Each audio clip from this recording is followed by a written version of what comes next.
بسم اللہ الرحمن الرحیم۔ قسط نمبر 925۔ سب کچھ اللہ کرتے ہیں اور ہر حکم حکمتوں کو اپنے اندر لیے ہوئے ہیں۔ کاش کے بندے صبر و شکر کا مجسمہ ہو جاتے۔ دعوتی کام اور اس کا اسلوب۔ الحمدللہ الحمدللہ وحدہ والصلاة والسلام علی من لا نبی بعدہ، اما بعد۔ عقیدے لوح و قلم۔ اور ہم لوح و قلم پر بھی ایمان رکھتے ہیں اور جو کچھ اس میں درج ہے اس پر بھی ایمان رکھتے ہیں۔ پس جو چیز لوح میں لکھی ہوئی ہے وہ ضرور ہو کر رہے گی۔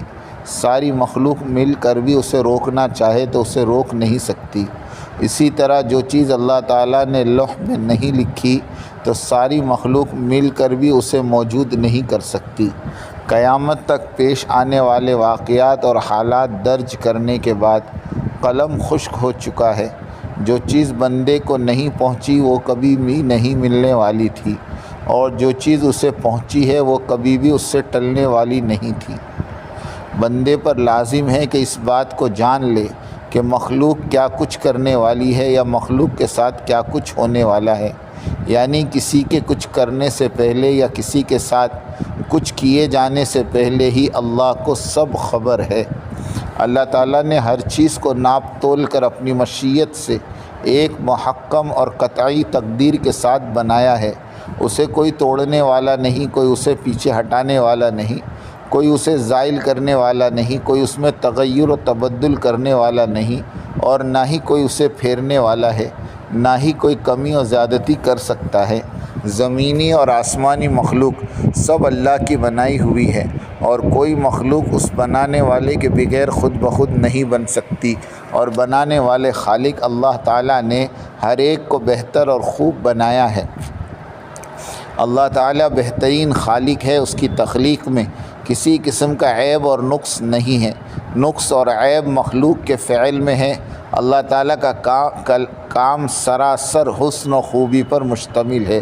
فتبارک اللہ احسن الخالقین۔ مومن کا امتحان۔ کائنات کی بدلتی ہوئی تمام شکلیں، یعنی راحت اور رنج، خوشی اور غم، صحت اور بیماری، امیری اور غریبی، فتح اور ناکامی، سلطانی اور غلامی، ہنسنا، رونا، شادمانی اور نوحہ خوانی، حکمرانی اور نقل مکانی، یہ سب کا سب اللہ کے علم میں ہیں، اور ان سب احوال کے پیچھے وہی ایک ذات باری تعالیٰ کار فرما ہے۔ مگر ان حالات میں بندوں کا امتحان ہے۔ اگر ان سب احوال کو رب کی طرف منسوب کیا تو اس بندے نے ایمان کی حلاوت پالی، اور اگر ان احوال کے رد و بدل میں دنیاوی طاقتوں اور ان کی ٹیکنالوجی کی کارستانی کا قائل ہوا تو ایسا شخص اپنے امتحان میں فیل ہوا۔ ساری طاقتیں اور ان کی ٹیکنالوجی مل کر دنیا والوں کا کچھ بھی نہیں بگاڑ سکتی اگر اللہ نہ چاہے، اور اللہ تعالیٰ دنیا اور اس کے کارخانے کو تباہ کرنے پر آ جائے تو ساری طاقتیں اور ساری ٹیکنالوجیز مل کر اللہ کا مقابلہ ہرگز نہیں کر سکتی۔ اللہ تعالیٰ قوی اور عزیز ہے۔ انسانوں کی تباہی کے وجوہات۔ رہی انسانوں کی تباہی تو اس کے پیچھے بھی وجوہات ہیں۔ 1 صدی پہلے مہلک بیماریاں، طاعون، سیلاب، حادثات وغیرہ تباہی کے اسباب سمجھے جاتے تھے، اور اس اسباب کے بہانے کثیر لوگ مر جاتے تھے۔ سائنس اور ٹیکنالوجی کے سہارے انسانوں نے موت کے آنے کے سارے سوراخ بند کر دیے۔ پلیگ، ہیضہ، چیچک، ٹی بی ختم کر دی گئی۔ طوفان آنے سے پہلے ہی اس کی اطلاع دے دی جاتی ہے۔ آسمانی اور زمینی بلاؤں سے آدمی تقریباً محفوظ کر دیا گیا۔ لیکن یہ بات بھی تو اٹل ہے کہ دنیا میں بسنے والے 8 ارب انسانوں کو 100 سال کے اندر مرنا ہے۔ اس سے کسی کو فرار نہیں۔ مرنے کے ذرائع بندوں نے بند تو کر دیے، لیکن جنگوں اور موذی بیماریوں کے دروازے کھل گئے، اور یہ سب کچھ اسی رب العالمین کے تصرف اور اس کی مرضی سے اور اس کے حکم سے ہو رہا ہے۔ اہل ایمان کے مزے۔ دیکھنا یہ ہے کہ موجودہ دنیاوی مسائل اور پریشانیوں نے اہل ایمان کو کیا دیا۔ اس کا جواب یہ ہے کہ مومنوں کو 2 عظیم نعمتوں سے نوازا گیا۔ پہلی بڑی نعمت یہ ملی کہ ان حالات اور مصائب کی وجہ سے مسلمان اللہ سے قریب ہوا اور اٹھتے بیٹھتے اللہ کو یاد کرنے والا بن گیا۔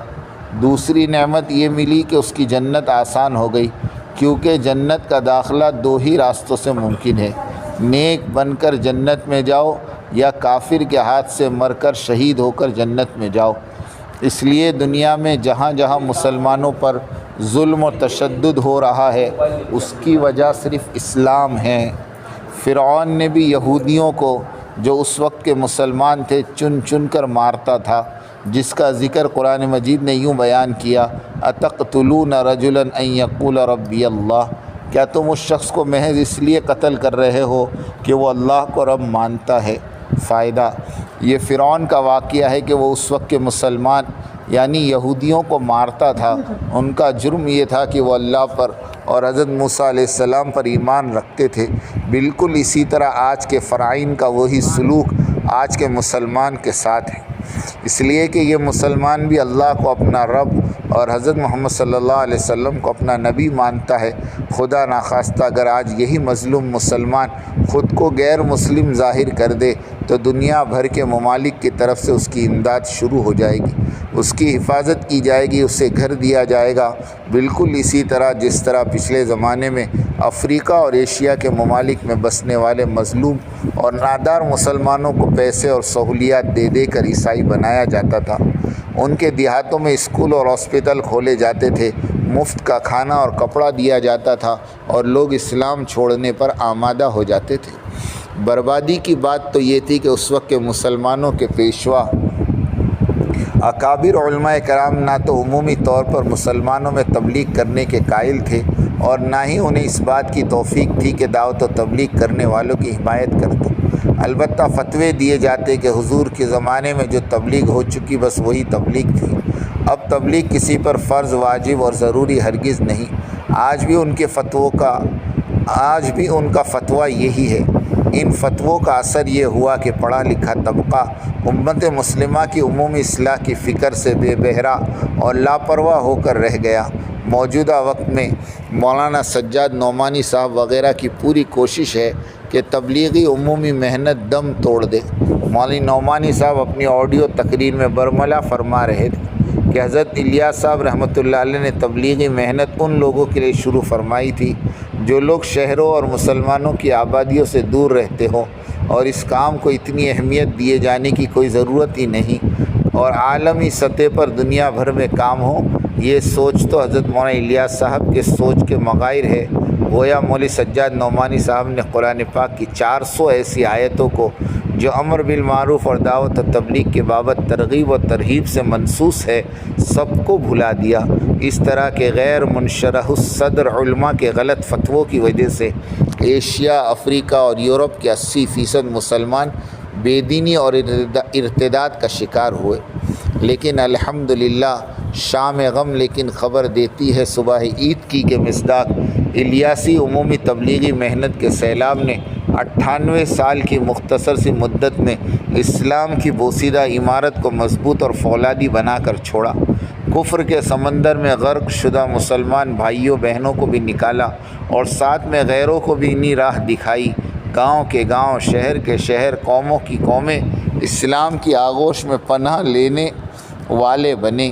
یہی نہیں بلکہ اسلام پھیلانے والے بنے اور دنیا بھر سے باطل مشنریز غائب ہو کر رہ گئی۔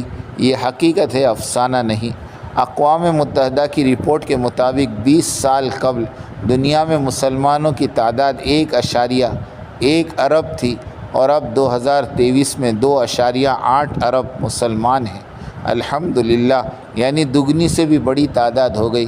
پھر بھی نادان کہتے ہیں کہ تبلیغ تو غیروں میں کی جاتی ہے، مسلمانوں میں نہیں۔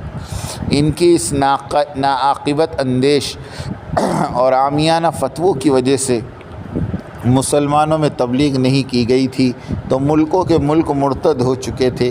دنیا نے دیکھا اور خوب دیکھا کہ جیسے ہی دعوت و تبلیغ کی محنت شروع ہوئی، مرتد لوگوں نے اللہ کو پہچانا، ایمان اور اسلام کی قدر جانی، توبہ کی اور پھر دوبارہ اسلام میں لوٹ آئے اور تبلیغ میں وقت لگا کر داعی بنے اور اپنے ہم وطنوں اور رشتہ داروں کو جو مرتد ہو گئے تھے پھر سے انہیں اسلام میں لے آئے۔ ضرورت اس بات کی ہے کہ دعوتی محنت سے انسانوں کو اللہ سے جوڑا جائے، نہ کہ اپنی ذات سے۔ اللہ تعالیٰ کی قدرت اور طاقت اور تصرف کو سمجھا جائے، دنیا اور اس کی چیزوں کی بے ثباتی اور کم آئیگی کی حقیقت کو ذہنوں میں اتارا جائے۔ دنیاوی طاقتیں، حکومتیں اور سائنس اور ٹیکنالوجی سب کے سب اللہ کے سامنے عاجز اور مردہ ہے، ان میں نفع ہے نہ ضرر، سب کچھ اللہ کے کرنے سے ہوتا ہے۔ اللہ نہ چاہے تو یہ کسی کا کچھ بھی نہیں بگاڑ سکتے، اور اللہ تعالیٰ تباہ کرنے پر آئے تو یہ دنیاوی طاقتوں کا دیومالائی نظام اللہ کے عذاب اور اس کے ارادے کو روک نہیں سکتا۔ امریکہ اور یورپ میں آگ کے لاوے، ہواؤں کا طوفان، برف اور ٹڈی دل کے عذاب کا سلسلہ بموقع جاری اور ساری رہتا ہے۔ سائنس اور ٹیکنالوجی کا نظام بے بسی کے سوا کچھ نہیں پیش کرتا۔ نیک روح انسانوں نے ان حادثات اور واقعات سے اللہ کی طاقت کو پہچانا اور اللہ کے سامنے جھک گئے، اسلام کو گلے لگایا۔ قرآن مجید کا مطالعہ اس قدر کثیر تعداد میں شروع ہوا کہ مسجدوں اور بازاروں سے ترجمے والے قرآن غائب ہونے لگ گئے۔ قرآن کو سمجھنے کے لیے لوگوں کی طلب بڑھ گئی۔ دعوتی کام میں چلنے والوں کی قربانیاں بڑھتی جائے گی تو اللہ کا غیبی نظام ہدایت حرکت میں آئے گا، اور اللہ تعالیٰ بھیانک واقعات اور حادثات کو وجود میں لاتے ہیں تاکہ انسان کی سنگ دلی ختم ہو اور وہ اللہ قادر مطلق کی بادشاہت کو قبول کرنے پر نہ چاہتے ہوئے بھی مجبور ہو جائے۔ آج دنیا بھر کے مسلم تنظیموں کی صفوں میں صف ماتم بچھی ہوئی ہے۔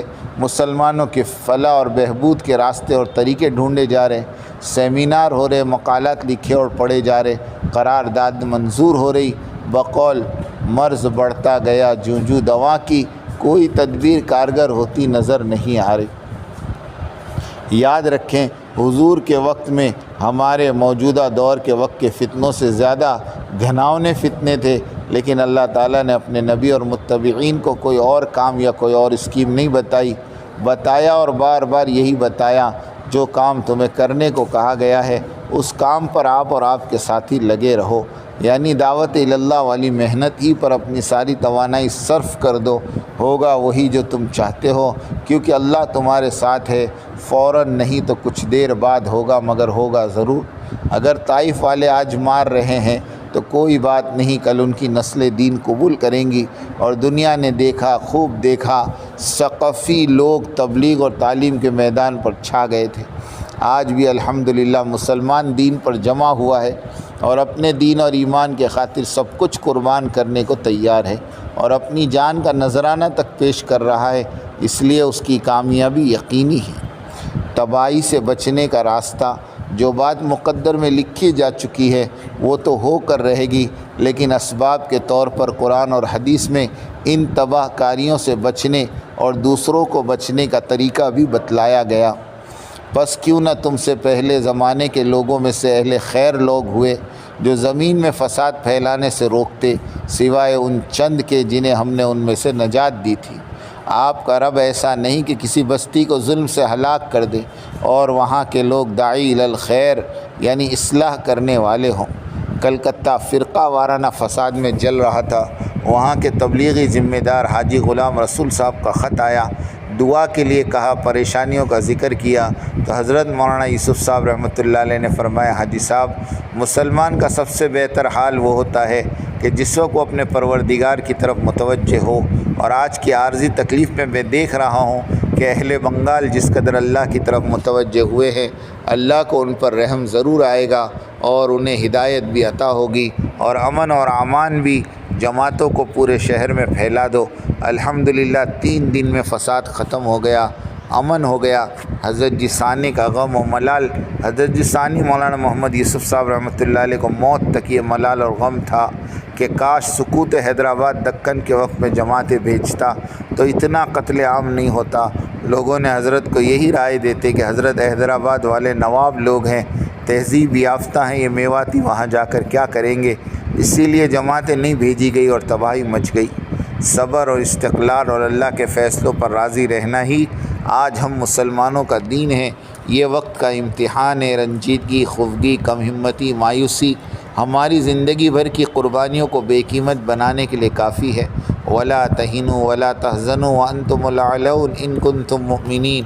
اللہ ہمیں ثبات قدم کی دولت سے نوازے اور انسانیت کی عمومی ہدایت کے فیصلے فرمائے۔ آمین آمین آمین۔ وآخر دعوانا ان الحمد للہ رب العالمین۔